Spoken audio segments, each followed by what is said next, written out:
Rural Heritage on RFD TV is brought to you by Rural Heritage Magazine, a bi-monthly magazine featuring articles about farming and logging with draft animal power, small-scale diversified family farming and homesteading, and other aspects of our rich rural heritage.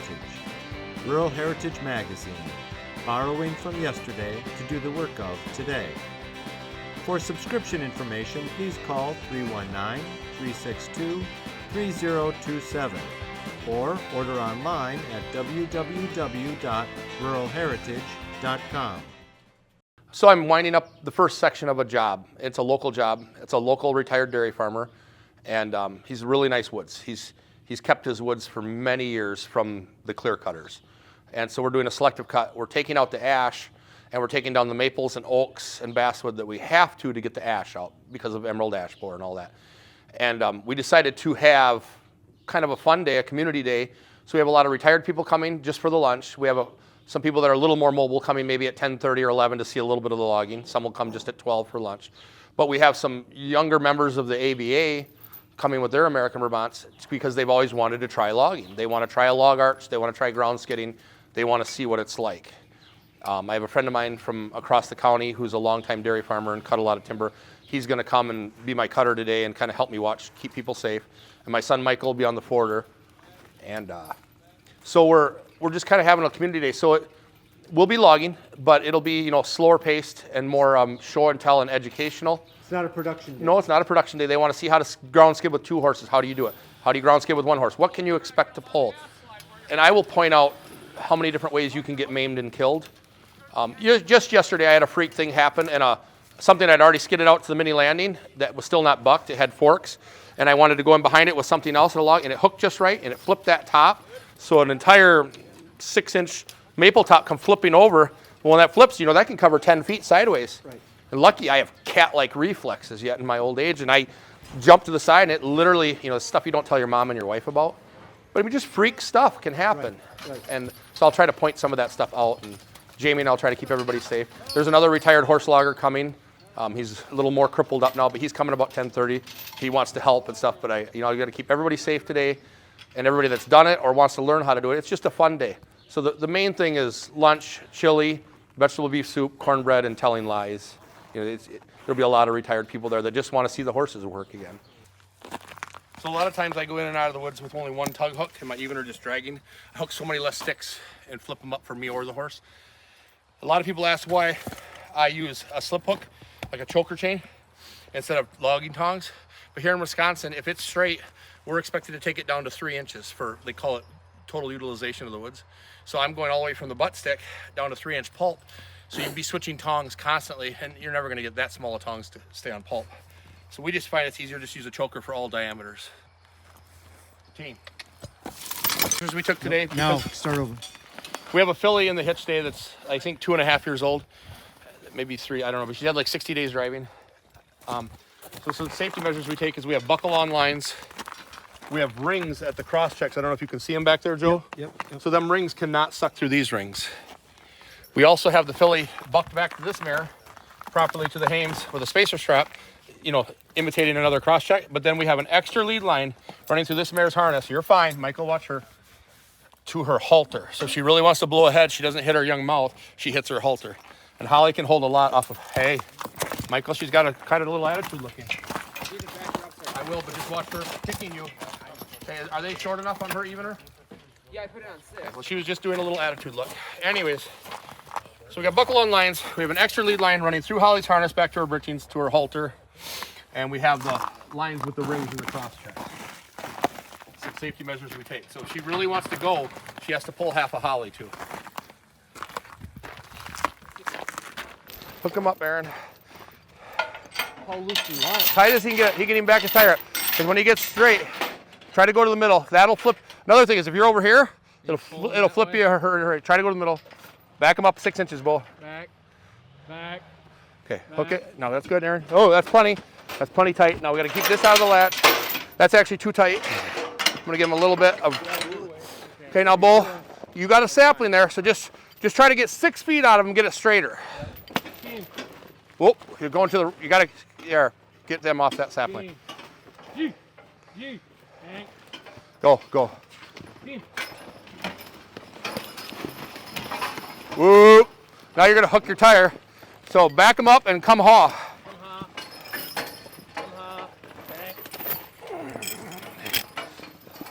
Haul them more. Okay. You want to ride it out or you want to drive them one more time? I'll drive one more. Okay, try to get 6 more feet out of them. We'll shorten it up. I got your chain. Thank you. Keep them to the left. There you go. That's good, Bo. Whoop. Perfect. It's in a good spot. Aaron, keep your fingers out of stuff. Tell them to step.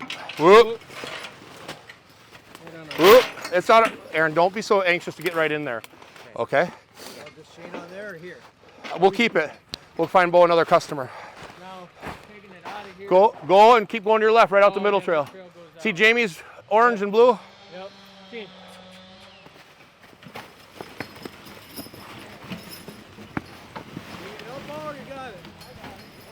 We now have 4 volumes of America's Rural Yesterday books with photos of farm life 100 years ago. Fieldwork has images of horses in the fields working the ground, planting and harvesting the crop. Barn and Farmyard shows farmers putting that crop in the barn, silo or corn crib and caring for poultry, hogs, cattle and more. In At Home and in Town, farm families prepare Sunday dinner, relax in the parlor, drive to town by buggy or wagon and visit the general store. Finally, Early Tractors has over 250 photos of early American tractors like Alice Chalmers, Oliver, John Deere, Farmall, Minneapolis Moline, and many more. These photos are of new tractors back in the day and show how they were configured coming out of the factory. Buy any of these books for $24.95 plus shipping. When you buy 2 or more, the price per book goes down, all the way to $17.49 per book when you buy all 4. To order, just call 1-877-647-2452 or order online at www.ruralheritage.com. That's 877-647-2452. My name is Joe Tamandel. I'm Joe Tamandel III. My grandfather was Joe. My father was Joe. I named my son Joe, and my grandson is Joe. So we've got 5 Joes. But I'm right in the middle. This was my grandfather. Came from the old country, and so they were the first ones who had the farm. So I'm 3rd generation. The farm is about a half a mile the way the crow flies over there. We farmed that since 1980. We're real active in the pasture managed grazing movement back in the late 80s, early 90s, and subscribed to that. And time goes on, you find yourself retiring. The kids, I have 3 sons, and 2 of them are involved in dairying. So time to move. We've built a house up here. This was always our favorite woodlot. It was my dad's favorite woodlot. It had a lot of big oaks in it. And years ago it was pastured, which made it more park-like. We fenced it right away, so we got some younger stuff growing in here.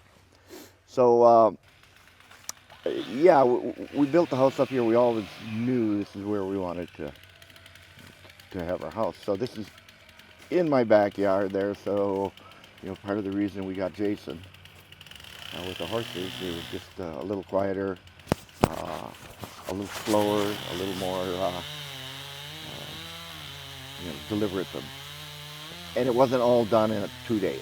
Right, and less damage to the land. Oh my God, that's exactly right. Timber. The whole thing that predicated the harvest here, of course, is the emerald ash borer. We want to take the white ash out of here, and there's an assortment. I would say 20% of the trees in this woods are white ash, and white ash has really decimated the emerald ash borer has really decimated the white ash trees. I think Michigan has no white ash, and it's coming here. It's in like 60 of the 72 counties in Wisconsin. So you're trying to get the ash out before the wood rots, That's basically. right. Well, it still had some value. So we're taking the ash out, but it's kind of a precision thing. You want to get in between, take them down, take individual trees out. I think that's where a horse comes into play. They don't do much damage. They can do that surgically, go in there, take the trees out. The market for some of the other hardwoods is poor, so we'll wait. If we get try to time it if there's something, because some of these oaks need to come out of here. And there again, with a horse, I think you can just, without too much disturbance, come in and get them out. So in addition to the ash that's being hauled away, there's some other hardwoods that That's right. That's right. There's as we go through here, sometimes you can't get a great big tree down unless you take something else to make some room for it to fall. And Jason's good about that. He'll look for, say, if it's an oak tree with a flared stump or some rot on the bottom or something. So we'll take a tree out that maybe isn't going to last too long anyhow, make some room, get that out as well. And that's why you see there's some oak with the logs here too. So there's a little more dignity. I also, we talk about this, because Jason goes at it slowly. You got a lot of time to think about it, but as these big trees go down, and some of these are well over 100 years old, but it just seems like there's more dignity cutting the tree and skinning it hard. Yes, you owe it to them, Right. And so, and I'm part of that, he cuts them down, and I ride to the mill with them and watch them scale them and everything. So the whole process seems to be more dignified. So, Yeah, it does justice to the heritage of the land and the timber that's been in the family for generations. Yes, and you get a big outfit in here, and he would do, big machinery, and this is expensive machinery. You can bring $1 million worth of equipment in here and have this done in 2.5 days, and it's done. And you can't get ahead of them. You can't hardly participate. I mean, it's done, and they're moving on to the next one. Right. And it's a lot like farming is now. Everything is big and efficient, and we say don't call them factory farms, but they are factories. Everybody has a specialized job, and they're run like factories. So yeah, and they're distant from the land. Oh, without a doubt. There's farmers nowadays have land that they never walked. Right. When I grew up, I knew the fields. Absolutely. Because we were doing them with little farm-out tractors and with horses. Absolutely. And now when I look at these big tractors, they don't know what that ground is like. No, without a doubt, without a doubt. The other thing with horses, you hear things. You hear things. You hear the movement. You hear the, it isn't this roaring going, And I can imagine the same thing if you're working horses, whether you're plowing or some of the other field jobs you have. That I talked to an old guy once that said the thing he missed was hearing the roots snap. Yeah. In the furrows. Right. He said that's how quiet it was. Yeah. Back.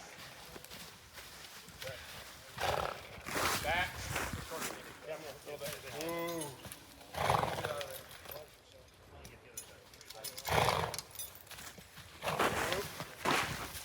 Okay, Reba.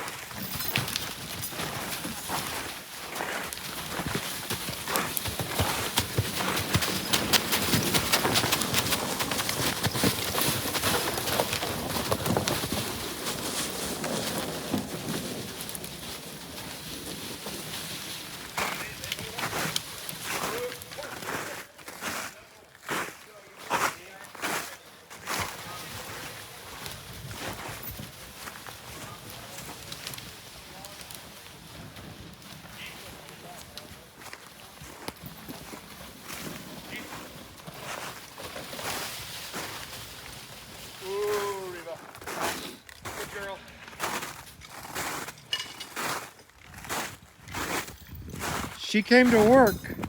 Oh, this girl here is. Oh, I like her a lot. First female principal that wasn't a teacher, or wasn't a nun or a male, She don't take sick days. Oh, I like her a lot.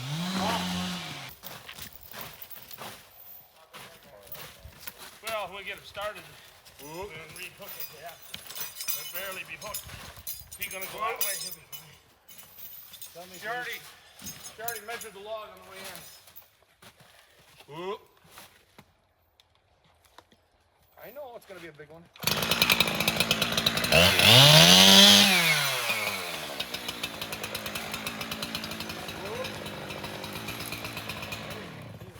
Yeah, it's just a roll right over me.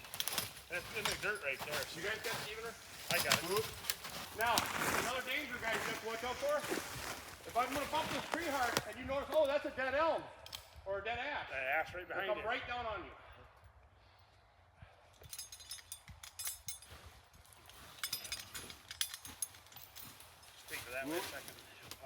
Watch this tree coming this way, boys. Okay, girl.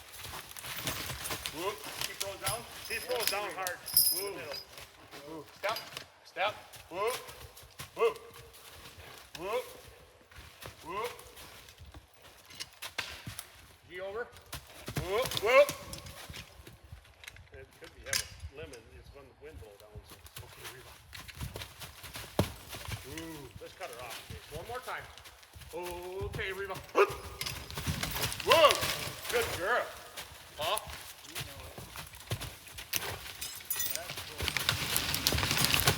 Whoa, big mama.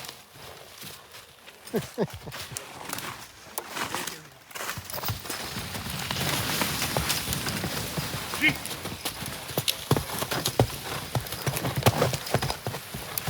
Gee. Whoa, good enough, Reba. Back. Good girl. She's a beast. She's just a beast.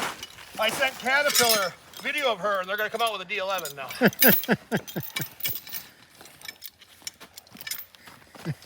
Team Hara. That's impressive, Jason. She's a beast. She's a beast, but she's listening to you at the same time, which is very cool. She is a shook-up pop bottle, is the way I describe it. You got to be careful where you let the pressure on.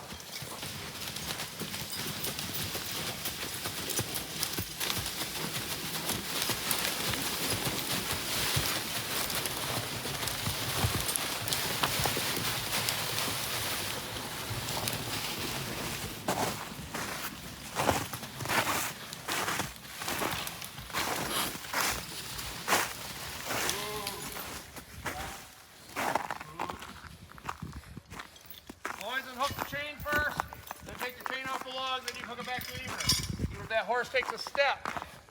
I unhook the chain from my single tree, then unhook the chain from the logs, then hook it back on the single tree. As even a good horse can just reposition a foot, move a head 2 inches, and have your thumb or have your finger, and then you're known as 9-figure Jason or whatever. Chain.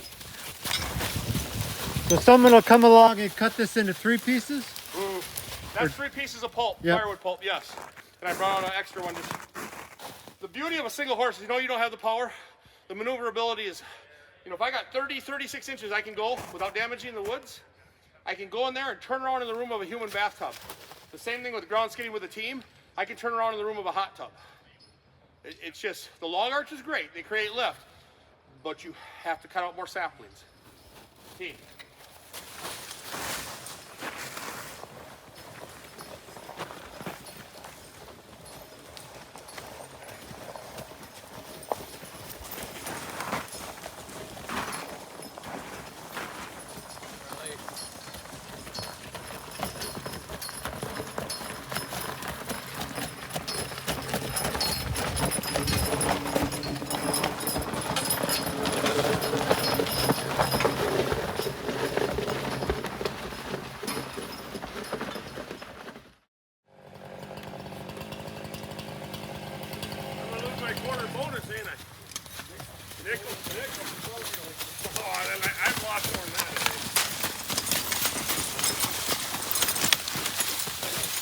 Whoop. Good girl.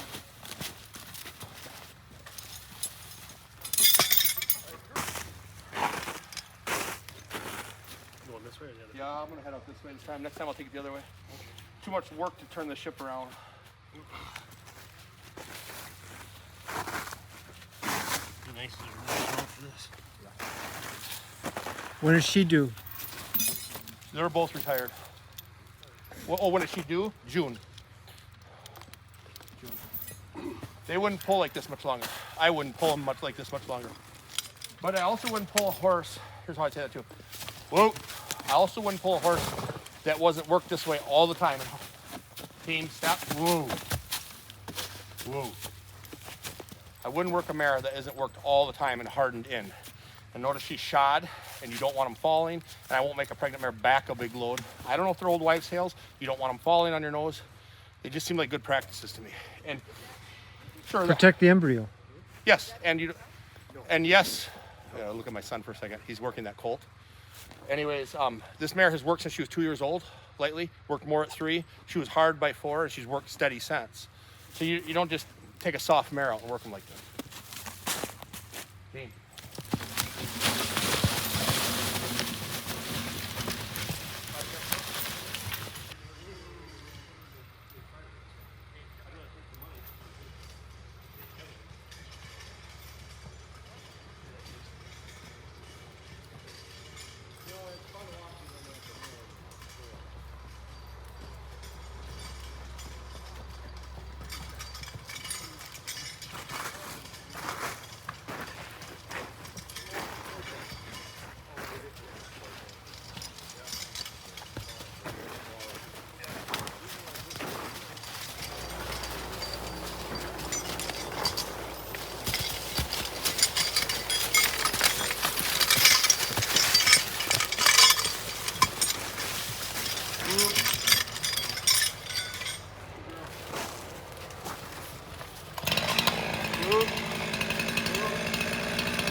Oh, pretty dang close. Back. I'm sure you can measure 4 inches, I'm used to Jamie. 4 inches. You're a regular white guy. Team.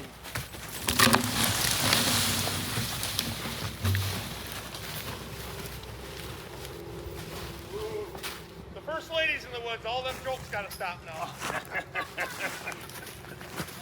All my lines I have rings mounted in the cross checks, and while these horses are sitting there waiting, they pull the cross check through the ring, and that's why I have a ring mounted in here. Yep.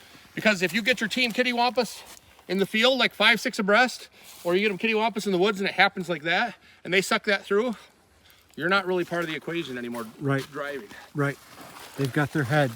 Well.